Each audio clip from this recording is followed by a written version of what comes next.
साथियों नमस्कार, मैं रतनपाल भारती और आप देख रहे हैं नेशनल न्यूज लाइन। अगर आपने अभी तक इस चैनल को सब्सक्राइब नहीं किया है तो इसे सब्सक्राइब करें, वीडियो को लाइक करके शेयर जरूर करें। सोशल मीडिया एक ऐसा प्लेटफॉर्म है जहां आपको इस देश ही नहीं बल्कि दुनिया भर की सच्ची खबरें मिलती हैं। जहां देश का मेन स्ट्रीम मीडिया गोदी मीडिया और बिकाऊ मीडिया के नाम से बदनाम हो चुका है, वहीं देश के लोगों को सिर्फ सोशल मीडिया का ही सहारा है जो लोगों के लिए सच्ची खबरें लेकर आता है। उत्तर प्रदेश के आगरा के एक होटल में महिला कर्मचारी के साथ गैंगरेप का मामला सामने आया है। पीड़िता महिला का एक वीडियो वायरल हो रहा है जिसमें वह गिड़गिड़ाती हुई छोड़ देने के लिए गुहार लगा रही है, लेकिन कोई उसकी मदद नहीं करता। पुलिस ने इस मामले में आरोपियों को तो गिरफ्तार कर लिया है, परंतु ये खबर उत्तर प्रदेश की उस कानून व्यवस्था की पोल खोलने के लिए काफी है जिसमें उत्तर प्रदेश के मुख्यमंत्री और बीजेपी सरकार कहती है कि उत्तर प्रदेश में अपराधी थर थर कांपते हैं। यह कोई अकेली खबर नहीं है, ऐसी अनेक खबरें बार बार उत्तर प्रदेश से आती हैं जो बताती हैं कि उत्तर प्रदेश में कानून का नहीं बल्कि गुंडाराज स्थापित है। प्रदेश में एक तरफ तो रामराज बताया जाता है, लेकिन महिलाओं की इसी तरह की डरावनी खबरें यहां से आती रहती हैं। इसके बारे में जनता अपने अपने तरीके से प्रतिक्रिया दे रही है। @जैक नाम के ट्विटर हैंडल से लिखा गया, हर जगह हर दिन यही होता है, इस अपराध को रोकने वाला कोई नहीं है, लेकिन सब खड़े होकर तमाशा देख रहे हैं।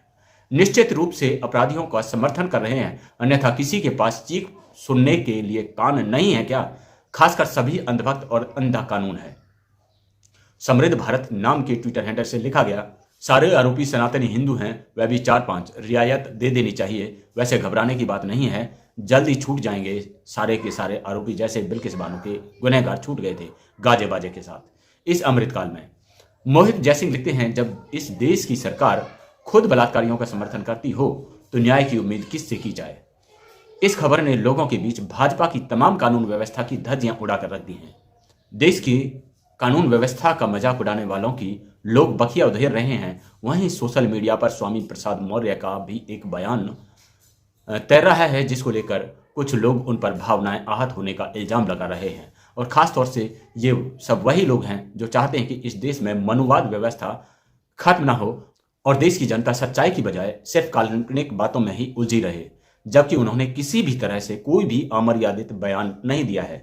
उन्होंने अपने परिवार की सुख समृद्धि और खुशी के लिए अपनी पत्नी को तिलक लगाया, उन्हें दीपावली के उपलक्ष्य में कुछ उपहार दिए, जिसकी कुछ तस्वीरें भी उन्होंने शेयर की हैं। इन तस्वीरों के साथ उन्होंने ट्विटर पर लिखा, दीपोत्सव के अवसर पर अपनी पत्नी की पूजा व सम्मान करते हुए वो कहते हैं कि पूरे विश्व के प्रत्येक धर्म, जाति, नस्ल व रंग व देश में पैदा होने वाले बच्चों के 2 हाथ, 2 पैर, 2 कान, 2 आंख, 2 छिद्रों वाली नाक के साथ एक सिर व एक पेट होता है।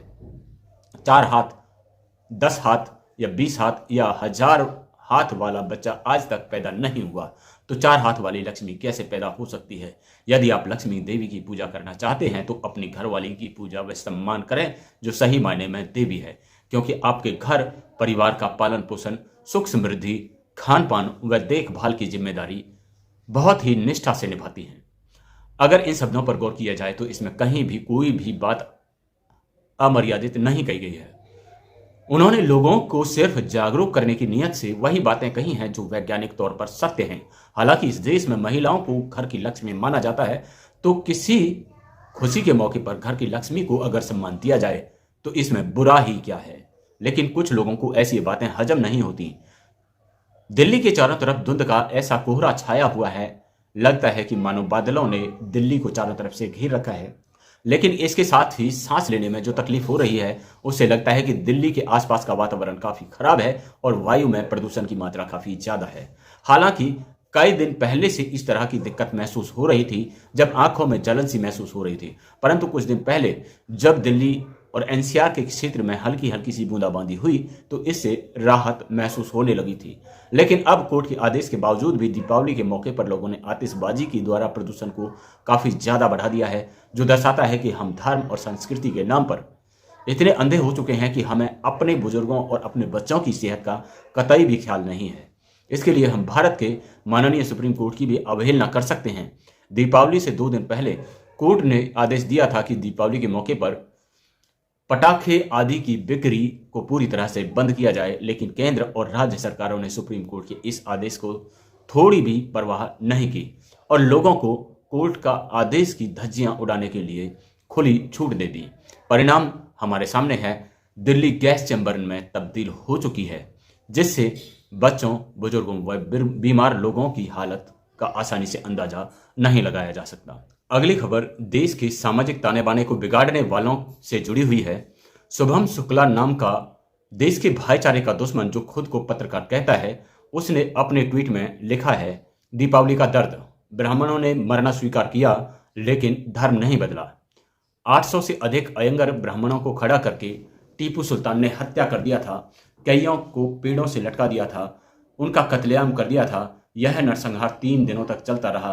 करीब 200 साल पहले नरक चतुर्दशी और छोटी दीपावली यानी आज के दिन यह कत्लेआम किया गया था। ब्राह्मणों की हत्या इसलिए की गई थी क्योंकि उन्होंने धर्म परिवर्तन करने से मना कर दिया था। जिस गांव में यह नरसंहार हुआ उस गांव का नाम है मेलकोट, जो बेंगलुरु से 100 किलोमीटर की दूरी पर स्थित है। तब से हर दीपावली को यहाँ अयंगर ब्राह्मण दीपावली नहीं मनाते हैं। धर्म और संस्कृति की रक्षा के लिए अपना बलिदान देने वाले ऐसे पूर्वजों को नमन। अगर इस ट्वीट पर गौर किया जाए तो शुभम शुक्ला नाम के ब्राह्मण ने देश के वीर सपूत टीपू सुल्तान को बदनाम करने की नीयत से कितनी घटिया शैली का इस्तेमाल किया है। इसने जो मनगढ़ंत कहानी बनाई है यह पूरी तरह से झूठी कहानी है। सच्ची कहानी को लोगों ने इसके ट्वीट के जवाब में इसके सामने रखा है, लेकिन यह बेशर्म ऐसी हरकतें बार बार करता रहता है। लोगों ने इसके जवाब में जो लिखा है वह काफी गौर करने वाली बात है। मोहम्मद रईस लिखते हैं, टीपू सुल्तान ने क्यों मारा था वह वजह भी लिखो। ब्राह्मणों का आतंक इतना था कि दलितों की औरतों को स्तन ढकने पर टैक्स देना पड़ता था और यह टैक्स ब्राह्मण ही लेते थे। हितेश लिखते हैं, पढ़ने लिखने का इनको ही अधिकार था, इसलिए यह कुछ भी लिखते थे और सब लोग मान भी लेते थे, पर अब ऐसा नहीं होगा। यह भाई ने जो बताया इसका इतिहास में कहीं भी जिक्र नहीं है। स्तन टैक्स के बारे में पढ़ लेना, जो यह लोग लेते थे इसका जिक्र इतिहास में है, सत्यमेव जयते। इसके साथ ही दैनिक भास्कर की एक खबर को भी हितेश ने शेयर किया है, जिसमें लिखा हुआ है, ग्राउंड रिपोर्ट, क्या टीपू सुल्तान ने 800 ब्राह्मण को मरवाया था? इतिहास में जिक्र नहीं, पर मेलकोट के अयंगर पीढ़ियों से कहानी सुनाते आ रहे हैं। दैनिक भास्कर में यह स्टोरी अक्षय वाजपेयी ने 7 महीने पहले लिखी है। शिवराज यादव लिखते हैं, शुक्ला जी, एक बात आज तक समझ में नहीं आई कि जब भी मुस्लिम धर्म परिवर्तन करता है, घर वापसी करता है, तो उसका सरनेम दुबे, शुक्ला, मिश्रा यही क्यों रखते हैं। वहीं राजकुमार यादव लिखते हैं, ब्राह्मणों ने गैर सवर्ण हिंदुओं का जीवन नर्क बना दिया था। वह गैर सवर्ण महिलाओं से कपड़े पहनने पर टैक्स लगाता था। संजय दहिया लिखते हैं, ब्राह्मणों ने देश का नाश किया है, इसके अलावा कुछ नहीं किया। जाति और धर्म में और वर्ण व्यवस्था में बांटकर हाथ जोड़कर कहता हूं, अब तो इस देश के मूल निवासी लोगों को बख्श दो। वहीं राजेश यदवंशी लिखते हैं, ब्राह्मण जिन्होंने वहां की छोटी जात की महिलाओं को स्तन ढकने का अधिकार तक छीन लिया था, शूद्रों को पीछे झाड़ू बांधना पड़ता था ताकि पैरों के निशान न बचें। आज भी दक्षिण भारत के कुछ मंदिरों में जहां देवदासी के नाम पर उनका शोषण होता है, बेशर्म।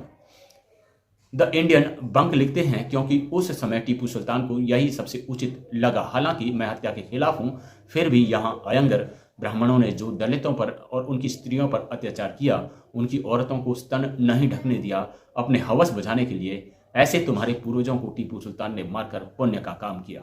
सोशल मीडिया के जरिए ऐसी खबरें समय समय पर आती रहती हैं जो भारत के उस इतिहास को उजागर करती हैं जिसको छुपाने का इतिहासकारों ने बड़ी बेशर्मी से भरसक प्रयास किया, लेकिन समय के साथ झूठे इतिहास की पोल खुल ही जाती है। इसके साथ ही मध्य प्रदेश से भी एक खबर निकल के आई है जो बहुजन समाज पार्टी के लिए काफी अहम खबर है। जीतू राजौरिया लिखते हैं, आज शिवपुरी से पोहरी विधानसभा क्षेत्र के आजाद समाज पार्टी से प्रत्याशी ने बहुजन समाज पार्टी को अपना असली राजनीतिक और सामाजिक घर मानकर समर्थन दिया। मान्यवर कांसीराम साहब के कर्मा और उनकी सोच को समझने के लिए शुक्रिया। जल्द ही समाज के कुछ नौजवान साथी जो भटके हुए हैं वह समझ जाएंगे। इसके साथ ही एक अखबार की कटिंग भी उन्होंने शेयर की है जिसमें लिखा है, पुरी में आजाद समाज पार्टी के प्रत्याशी सिद्धांत ने दिया बहुजन समाज पार्टी के प्रद्युम्न को समर्थन। कांग्रेस बीजेपी की बड़ी परेशानी तो मध्य प्रदेश में बहुजन समाज पार्टी कांग्रेस व भाजपा दोनों के लिए सरदर्द बनकर सामने आ रही है। इस बार वहां की जनता ने भी यह तय किया है कि जो लोग शोषित वंचित समाज या खासतौर से कहें SC ST OBC के हक अधिकार के लिए काम करेंगे, उन्हीं को भी सपोर्ट करने वाले हैं और वोट भी उन्हीं को करेंगे। क्योंकि पिछली बार कांग्रेस के बहुत सारे MLA चुने गए थे और सरकार भी बन गई थी, लेकिन अपने लालच के चलते उन सभी प्रतिनिधियों ने कांग्रेस को छोड़कर बीजेपी को ज्वाइन कर लिया था, जिस कारण कांग्रेस की सरकार चली गई थी। और जिस पार्टी की बुराई करते हुए उन्होंने लोगों के बीच सहानुभूति हासिल की थी, जनता ने उन्हें अपना मत दिया था, लेकिन लोगों के साथ धोखाधड़ी करते हुए अपने आप को बीजेपी में शामिल कर लिया, जो लोगों के साथ एक बहुत बड़ा धोखा था। इस बार ऐसे लोगों के बहकावे में ना आकर अपने ही बहुजन समाज की पार्टियों को जिताने का काम करने वाले हैं वहां के युवा, क्योंकि अब जनता समझ चुकी है यह लोग जब जीत कर जाते हैं तो भी जनता के लिए काम नहीं करते और इसके साथ ही विरोधी पार्टियों में शामिल होकर उनकी सरकार बनवा देते हैं, जो जनता के लिए एक विश्वासघात है। ऐसे विश्वासघातियों को इस बार जनता ने सबक सिखाने का मन बनाया हुआ है। यही कारण है कि बहुजन समाज पार्टी का जनाधार मध्य प्रदेश, राजस्थान, तेलंगाना में दिनों दिन बढ़ता जा रहा है। कमोबेश यही स्थिति छत्तीसगढ़ में भी है। यह देश की वर्तमान खबरें थी जो कहीं ना कहीं आपके लिए काफ़ी अहम हैं। हमारी इस वीडियो पर आपकी क्या राय है कमेंट में जरूर लिखें। चैनल पर अगर नए हैं तो इसे सब्सक्राइब करके ऑल वाले बटन पर प्रेस करें ताकि हमारा हर वीडियो सबसे पहले आप तक पहुंचे। वीडियो अच्छी लगी हो तो इसे लाइक